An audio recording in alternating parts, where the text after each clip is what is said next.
What's up, CoderByte? Welcome back to another data structures and algorithms video. I'm Elizabeth, and today we're working on yet again another fun problem. Obviously, I say that all the time, but I think they're all fun problems because I picked them. Today we're working on a linked list problem. It is rated a hard problem on LeetCode, so get ready for that. If you don't know what a linked list is or whatever, I suggest you go research that before you watch this video. It's definitely a prerequisite. But yeah, let's get into it. Okay, so what is this week's problem? It is called reverse K-group, which probably means nothing to you before I introduce the question. So let's introduce the question. So this week's question, given the head of a linked list, reverse the nodes of the list k at a time and return the modified list. K is a positive integer and is less than or equal to the length of the linked list. If the number of nodes is not a multiple of k, then left out nodes in the end should remain as is. You may not alter the values in the list's nodes, only nodes themselves may be changed. So that line just means that we're not going to change the values of each nodes, the value property of each node. We have to actually move the nodes to change the ordering of the list. So if you're still not understanding the problem, let's look at a little visualization for what this actually looks like. K equals 3, and here is our list. So this is a list of length 7. It has a 1 and it's pointed to 2, its dot next is 2, we have a 2 and its dot next is 3, so on and so forth. And again, if you need a little refresher on linked lists, definitely go do that. So first we are going to reverse the first group of 3. So that entails moving 3 to the beginning, 2, and then 1. So now this group of K is now reversed. And then we're going to focus on this next group of K. So this is of length 3, and we're going to reverse that. So we move 6 to the front, then 5, and then 4. And finally, 7 is less than K, so there's only one node in that grouping, so it's going to remain the same. So that's going to be 7. So the answer for our problem is going to be this list, which is 3, 2, 1, reverse the first group, 6, 5, 4, reverse the second group, and then 7. And again, the groups that we reversed are of length k, and those are the groups that we are focusing on reversing. So what is our approach for this? How are we going to actually accomplish this? So first we're going to loop through the linked list math.floor n over k times, where n is the length of the linked list. So in our case, n is equal to 7, k is equal to 3. So that floored is going to be 2. So we're going to loop through this linked list twice in our example. So here we have our linked list, and we have k equals 3 and n is 7. So math.floor 7 over 3 is 2. So our first iteration is going to be looking at this group of 3, and our second iteration is going to be looking at this group of 3. And for each iteration, we are going to reverse k nodes. So it's pretty easy in concept, but I think the reversal is what gets people. And reversing a linked list in general is a relatively simple algorithm, but this is significantly more complex because we are reversing groups within the list. So what is this going to actually look like? This is the reversal. So here we have our linked list, and we have k equals 3. So let's pretend we already reversed these nodes, and you'll see why in the next slide. But we're going to pretend that we already took care of those, and we're going to focus on 4, 5, and 6. So again, we're going to focus on those previous nodes in the next slide. So here we have our reversed first group 3, 2, and 1, and we are focusing on these green nodes, which are 4, 5, and 6. So to reverse the nodes in our group, we will move down the group, putting each subsequent node at the beginning of the group. So what that means is when we're looking at 4, we're going to first put 5 before 4. So let's watch that. We're looking at 5, 5 before 4, and then we have 5, 4, and 6, and then 7, of course. And then we're going to be looking at 6. We're just moving down our group, and now 6 is going to go in the beginning of the group. So now we have 6, 5, and 4. So you'll see why we do this again in the next slide. But with this reversal, obviously, if we are only reversing a group of 3, we could theoretically just swap 6 and 5. But this reversal algorithm will work for groups, no matter how long the group is. Let's say k is 4, let's say k is 5. Putting the subsequent node at the beginning and then putting that subsequent node at the beginning, that allows us to do this however many times we need to. And of course, 7 ends up at the end. So let's look at the reversal and what that's going to look like. So here we have again our first group of nodes are reversed, and we're looking at the green nodes, which are 4, 5, and 6. So in order to reverse the green nodes, we're going to need to keep track of a bunch of different pointers, because we're going to have to not only keep track of the pointers between the nodes in the group of K, but we're also going to need to keep track of the node that comes before the group and the node that comes after the group so that we can reconnect those reversed nodes. So we're going to keep track of something called prev, and prev is going to be the node that comes before the group of K. Then we're going to have to keep track of this new tail. And our new tail for our reverse nodes is going to be the last node in our reversed group. So remember, we're going to end up with 6, 5, and 4. So 4 is going to be the new tail of this subgroup of nodes. And then we're going to keep track of next. And next is going to be ultimately what comes after the reversed group. So for now, we're setting it to 6, and while we walk through it, you'll see why in a second. But again, I think this will be clearer as we walk through the algorithm. So unlike other videos, I'm actually going to show you the code for this reversal. Why am I doing that? Because I think walking through the code will show how we modify these pointers in order to get the ultimate reversal. So here we are going through the group of K, and we're looping through this batch of nodes being reversed. So notice that we're starting I at 1. Why are we doing that? Because we're always looking at subsequent nodes. So we start with, our first node, which is 4, and we're actually only moving ever 5 and 6. So that's why we are actually only going to do this loop twice in this example. I is equal to 1, and I is less than K is going to be when we stop. So we're going to go through 1 and 2. So we're only looking at the subsequent nodes here. And then we're going to flip the nodes to point them in the opposite direction. So how are we going to do that? So again, another thing that I want you to keep track of here and notice is that next changes with each iteration of this loop. Prev will always remain the same, and new tail will always remain the same. So those are going to be set up here. But next is going to be reset for every iteration of this loop, and you'll see why after we walk through it. So here I add the next back in. Our next is going to be our new tail .next. So here's our new tail. Its .next is 5, and that .next is 6. So next is now going to be 6. Then we're going to reset our new tail .next to next equal to previous .next. So here's our new tail, and its .next is 5. Its .next right now is now 6, but we are going to actually point it at prev.next, which is 4. So this is the step in which we move this subsequent node back to the beginning of the list. So let's watch that happen. And these slides are a little wonky, but hopefully you'll be able to follow them in the end. So here we move new tails.next to be 4. And that is essentially putting 5 before 4 in this list. Then we finally set prev.next to be new tails.next. So here we're setting 1 prev's.next. So 1's .next is now going to be new tails.next, which is 5. And this is completing the connection of putting 5 before 4. So now 1 is going to point to 5, which is pointing to 4, which is, the beginning of our reversal. So let's watch that happen. And finally, we make our new tail.next equal to next. So here we point 4 to 6 to complete this iteration of our reversal. Okay, so now we finally have, the first iteration of our reversal, which is going to be 1 to 5 to 4 to 6, which is what I showed in the slides previously. Okay, so we have our first iteration of our reversal, and 5 is before 4 and after 1.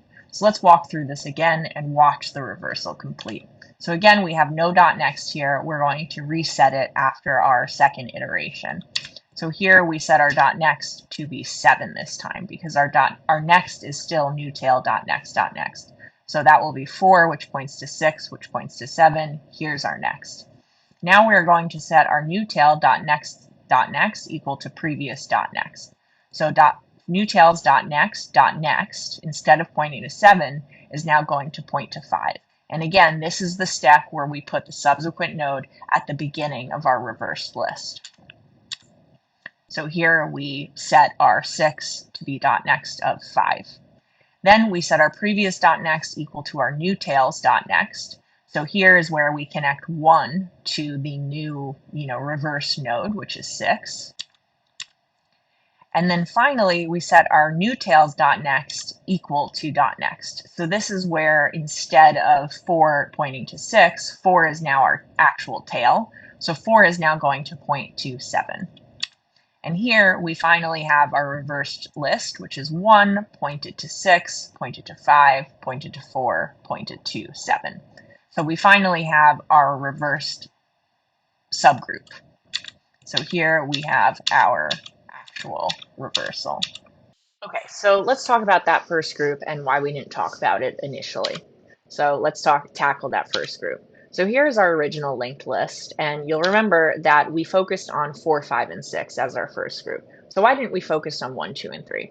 So for 4, 5, and 6, we had to initialize these variables, these pointers, prev pointing to 3, new tail pointing to 4, and next pointed to 6. So what happens if we focus on this group and we use those variables? So prev is not pointed to anything. So our algorithm for 4, 5, and 6 is not going to work for this first group. So how are we going to solve this? What are we going to do? So we have no node to set our prev to. So to solve this, we're going to initialize a dummy node. The dummy node will not change throughout our code, although prev will. So here we set our dummy node, and there we solve the problem of having no prev. So we can do the same algorithm for 4, 5, and 6 that we can do the same algorithm for 1, 2, and 3, that we did for 4, 5, and 6, because we will always have a prev to set to the new beginning of our reversed list. So using the dummy node solves two purposes. The first purpose, like I just said, is we will have a node to use as our initial prev. The second purpose is when we return our finished list, we can return dummy.next. And why does this work? So let's go through our algorithm here. So first we move 2 to be in front of 1. So dummy.next is now 2. Then we move 3 to be in front of 2. So we have 3, 2, and 1. And dummy.next is 3. So this works because dummy remains the same. So dummy.next will forever be 3. Prev moves, right? When we look at 4, 5, and 6, prev becomes 3. New tail moves and next moves, but dummy never moves. So after we complete this first reversal, dummy.next will be 3, which is the new head of our completed linked list with reversed K groups. So I hope that makes sense. Again, this is a more complicated algorithm, so I really encourage you to look at the code a few times and look at the slides a few times until you really understand it. Play around with it yourself, and here's my little dummy for you. Let's code. As per usual, I am in Visual Studio Code, and let's get this started. So the first thing I'm going to do is I'm going to create a class for our list node, and we're going to use this to build our nodes and then connect them to create our linked list. So here we have our class of list node. We're going to give it a constructor. It's going to get a val and a next. We're going to set this dot val equal to val. Nope. And this dot next equal to next. So simple enough. And then I'm going to do some initialization of our nodes, which we're going to use to create our list, which we're going to pass into our function. I'm going to say const n1 equals new list node 1, and then I'm going to copy this a bunch of times. And we're going to say n2, n3, n4, n5, n6, and n7. And then we are just going to adjust these values to match those. And now we're just going to connect them. So n1.next equals n2, n2.next equals n3, n3.next equals n4, n4.next is n5, n5.next is n6, and n6.next is n7. So that should work. And another good tip for you guys, and this is what I'll be doing in this video, is instead of using the regular terminal or the terminal in VS Code for this, I'm actually going to be using the Chrome DevTools, because When you console log out something like this in the Chrome DevTools, you're able to expand whatever the object is to see the nesting. And obviously with this linked list, we're going to have nesting because N1 is going to have a next of N2, which is going to have a next of N3, and so on and so forth. Whereas in a regular terminal, you might get some of the values, but ultimately, when you get deep enough, the .next is just going to say node. And we're going to want to look at it. So let's copy and paste this into our Chrome DevTools. So here I'm in Chrome DevTools and I'm in the feature called sources. You can create snippets using this new snippet tool, and then you get kind of a fresh file. So we're going to paste our code here, and we are going to run it using Command Enter on a Mac. This is just kind of probably from this last line over here. And then we're going to look at N1. So you just have to type it, and you get this nice expandable list node.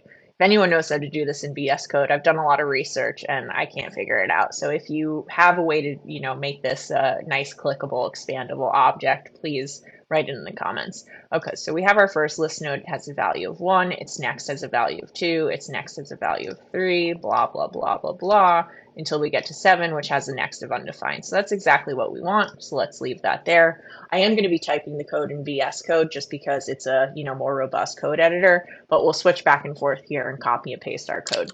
Okay, so we're back in Visual Studio Code, and let's write our function. So this function is going to be called reverse k nodes, and it's going to take a head and a k. The head is going to represent the head of the linked list we passed in. So let's say this is going to be list node, and this is going to be the head of the linked list. And then k is going to be an int. No, stop that. And this is going to be the length of the subgroups to reverse. And then finally, this is a function to reverse subgroups in a linked list of length k. Okay, easy peasy. Okay, so first we're going to find the length of the linked list so that we know how many times we're going to loop through it. So we're going to say let n equal 0, and then we're going to just define a for loop to loop through our list and update n to ultimately be the length. We're going to say for let I equal head, I is not equal to null, n plus plus. So this is not your regular old for loop where we just have I and we're incrementing I and we're also checking what I's value is to determine when we stop the iteration. We're actually checking I equal to head and when I is not equal to null, because we're going to be keeping track of I until we're at the end of our linked list when I is equal to null. And while we do that, we're going to be incrementing n. So our iterations have nothing to do with what n is. We're just using it to loop through the list and keep track of n while we go. So here we're just going to say I equals I dot next. And so what that will do is with each iteration of our loop, we are going to be incrementing n using this right here. So at the end, when I dot next is null, we've reached the end of the list, we are going to get our length up here. So hopefully you get that. And then what we're going to do is we're going to create our dummy node. And I'll just add a comment up here to make it clearer. So this is going to be get length of linked list. So here we create our dummy node, which is also going to be easy. We're going to say let dummy equal new list node, and we're just going to set that equal to 0. And then we're going to set our dummy.next equal to head. Now remember, dummy.next will change. We're going to change it when we do our reversals, but dummy will always remain the same. Dummy is always going to point to this initial list node, which is going to be set at 0. So now we're going to use that formula that we had in the slides, which was math.floor n over k, which in this case will be 7 over 3, which will give us 2. And we're going to loop through the list 2 times because that's how many subgroups of length k we have here. So let's say let loops. That's going to be how many loops we do. I don't know if that's a great variable name or whatever. We're going to say math.floor n over k. So this is get how many times we have to loop through the list, aka how many groups of K, subgroups of K are in the list. Okay. So now we have the number of loops, and we're going to just initialize a regular for loop, and we're going to do that loops times. So let's say loop through the nodes until we no longer have K or more remaining. So that's going to be let J equal 0, J is less than loops, J plus plus. Very easy. But first we have to initialize those pointers, those variables that we talked about in the slides. Now remember, next we're going to continue to update in this for loop, but prev and newtail we're going to define out here. So we're going to say prev equals dummy, because for that first group where our prev is going to be the node before the head. And we're going to say let newtail equals head, because that newtail is going to be the node that comes directly after prev. Okay, so we have those variables now. And now we're going to loop through the nodes in our subgroup to reverse. So that is going to look like for let I equal 1, I is less than K, I plus plus. So remember, we are starting I at 1 because we're only looking at the subsequent nodes, because we're only going to ever put a subsequent node at the beginning of our subgroup. So, okay, so we're looping through our nodes in our subgroup, and we have to put the subsequent node to the front, let's say move, make my English correct, move the subsequent node to the front of the subgroup. So let's make a little diagram just to follow along with what's going on. So we have 0, which points to 1, which points to 2, which points to 3. That's kind of all we're looking at here. Let's see if this aligns. So we have our prev here.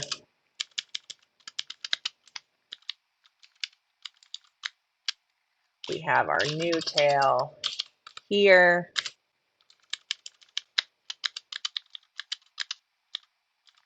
And finally, we have our next is going to be here. So let's set that next. So we have let next equal to newtail dot next. So here we have our newtail dot next is going to be 3, right? So next equals 3. Then we set our newtail dot next equal to prev dot next. So now our newtail dot next, so 2 dot next is going to be 1. So now we have 2 and its dot next is now 1. Because remember, after this iteration, we are going to have 2, 1, 3. So 2 is now pointed to 1.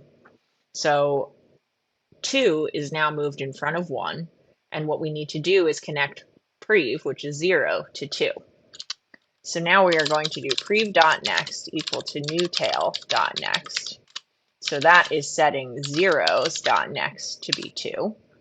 And then the last thing we have to do is we have to set our 1 dot next equal to 3. And that will complete our iteration, and we will have 2, 1, and 3. So here we do our newtail dot next equal to next. So now we have 1, which is pointed to 3.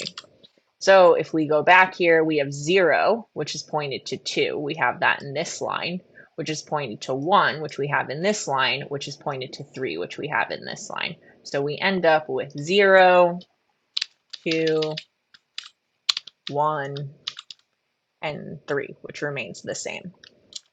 So our newtail, which doesn't change in this loop, is now equal to here. Prev remains the same, and next we're going to update. So newtail didn't update, but it followed 1 when we moved it. So let's just add to this. This is going to be 4. Okay, so let's iterate again.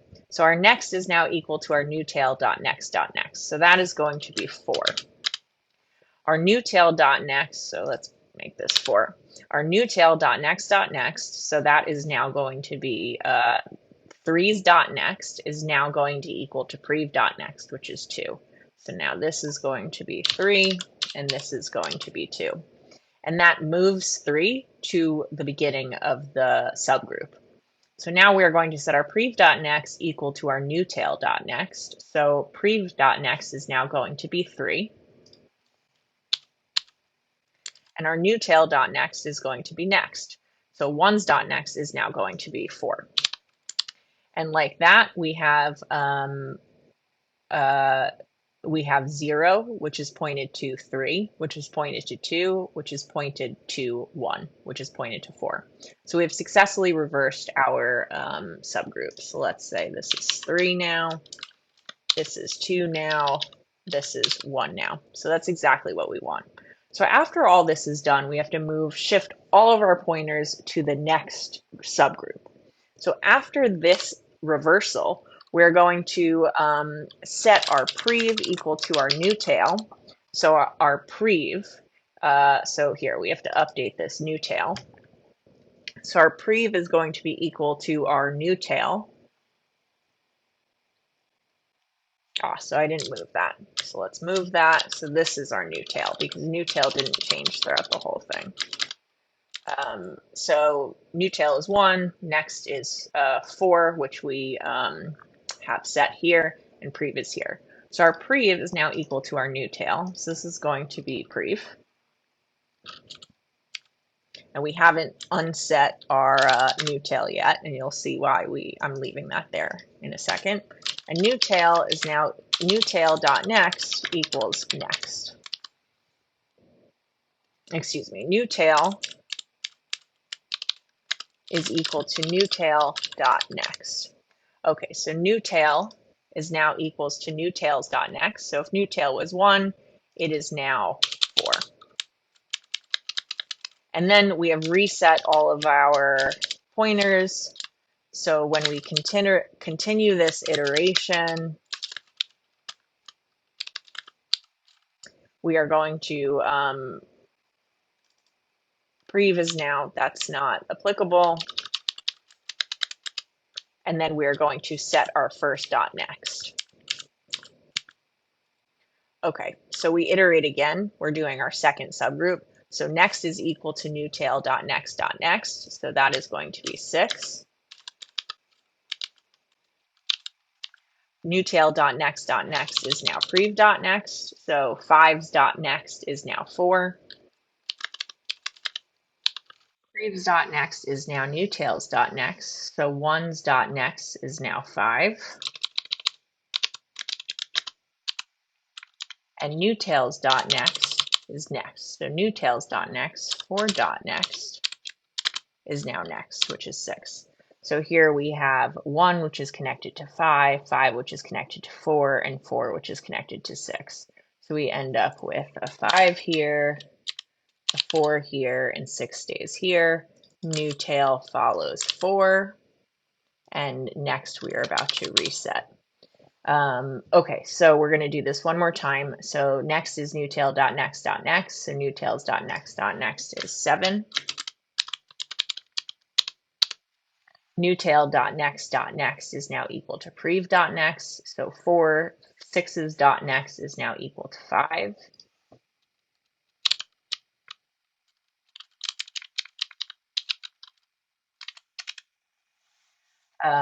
Prev.next is now new tail.next. So 1 is now pointed at 6. And new tails.next, so 4's dot next is now pointed to 7. So here we have 1 which is pointed to 6, 6 which is pointed to 5.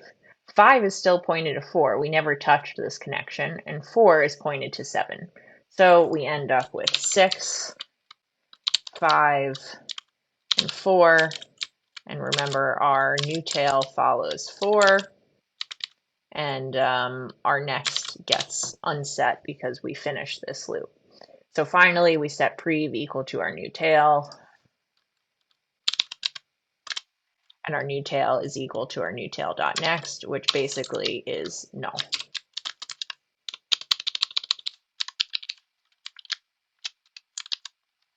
Okay, so we go back up here. We have finished our loops, and that's it. So all we have to do is return dummy.next. Remember, dummy.next got reset through resetting prevs.next. So dummies.next is now equal to 3, and that should be it. So let's copy this code into Google Chrome, into the DevTools. Okay, so let's paste our code in, and let's just look through it one more time. So I think this is going to be a problem because our .next is actually not going to equal null for our .next of our final node. Because we just set it like this, the default value for .next is actually undefined. So instead of .null, we're going to change this to undefined. So just keep note of that. And I think the rest is going to work. So let's call, and obviously here's the error that I found to catch this. See, everyone makes errors. Okay, reverse k nodes. We're going to call this on n1 and 3. And here it looks like we got some good stuff. So here we have 3, which is pointed to 2, which is pointed to 1. This is pointed to 6, which is pointed to 5, which is pointed to 4, which is pointed to 7, which is pointed to nothing. So it looks like we did successfully complete this challenge. And again, highly suggest you walk through this because it took me a while to wrap my head around. Okay, so everyone's favorite question, what is the big O of this algorithm? So the big O of this function implementation is O of n. And why is it O of n if we have those nested loops? So despite our nested loop, we actually only iterate over each node in the linked list once, which is great. So remember, our outer loop is, in our example, looping over twice. And then we actually only loop over each node once. We don't even really loop over 7, but we're going to call that linear. And that's it. So I hope you all enjoyed this function and this video. I found it really challenging. Again, this is rated hard on LeetCode, so I hope you all give yourself some grace while you're learning it. And like I've said a million times, really step through that problem, maybe use a debugger, look at the slides a bunch of times, and really understand the concept before you jump into the code. It's really important to understand the pointers and where we're moving our pointers, and that is a classic thing to really develop your expertise around when you're dealing with linked list problems. So again, I hope you enjoyed, and I'll see you in the next video.